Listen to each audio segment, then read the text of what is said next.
ఉగాది నుండి ప్రారంభమయ్యే కొత్త తెలుగు సంవత్సరం పరాభవ నామ సంవత్సరం. ఈ సంవత్సరంలో గ్రహస్థితి ప్రభావం వల్ల కొన్ని రాసుల వారికి ఆర్థికంగా, ఉద్యోగంలో, ఆరోగ్యంలో, సంబంధాలలో మంచి అభివృద్ధి ఉంటుంది. ఇప్పుడు ఆ టాప్ 5 రాసులను చూద్దాం.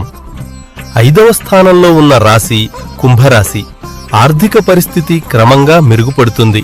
ఉద్యోగంలో బాధ్యతలు పెరుగుతాయి మరియు స్థిరత్వం వస్తుంది. ఆరోగ్యం నియంత్రణలో ఉంటుంది. కొత్త పరిచయాలు మరియు సహకారం పెరుగుతుంది. ప్రార్థించాల్సిన దేవుడు శనిదేవుడు. 4వ స్థానంలో ఉన్న రాశి ధనుస్సు రాశి. కొత్త ఆదాయ మార్గాలు వస్తాయి. ఉద్యోగంలో కొత్త అవకాశాలు వస్తాయి. శక్తి మరియు ఉత్సాహం పెరుగుతుంది.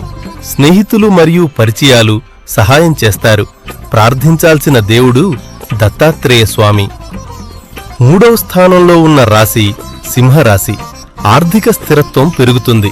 ఉద్యోగంలో గుర్తింపు మరియు ఎదుగుదలుంటుంది. శక్తి మరియు ధైర్యం పెరుగుతుంది.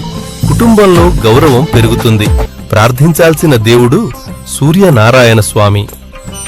2వ స్థానంలో ఉన్న రాశి తులరాశి. ఆర్థికంగా మంచి అవకాశాలు వస్తాయి. ఉద్యోగంలో కొత్త మార్పులు మరియు ఎదుగుదల ఉంటుంది.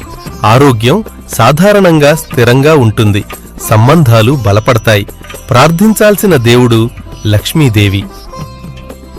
ఈ సంవత్సరంలో అత్యంత బలమైన రాశి వృషభ రాశి. ఉద్యోగంలో స్థిరత్వం మరియు అభివృద్ధి ఉంటుంది. ఆరోగ్యం సాధారణంగా బాగుంటుంది. కుటుంబంలో ఆనందం మరియు సహకారం పెరుగుతుంది. ప్రార్థించాల్సిన దేవుడు మహాలక్ష్మీదేవి. ఈ 5 రాసులలో మీ రాశి ఉందా? కామెంట్లో మీ రాశి పేరు చెప్పండి. ఇలాంటి జ్యోతిష్య వీడియోల కోసం సబ్స్క్రైబ్ చేయడం మర్చిపోవద్దు. ఇలాంటి నిజమైన మార్గదర్శకత్వం కోసం దీజా ఆస్ట్రోని ఫాలో అవ్వండి.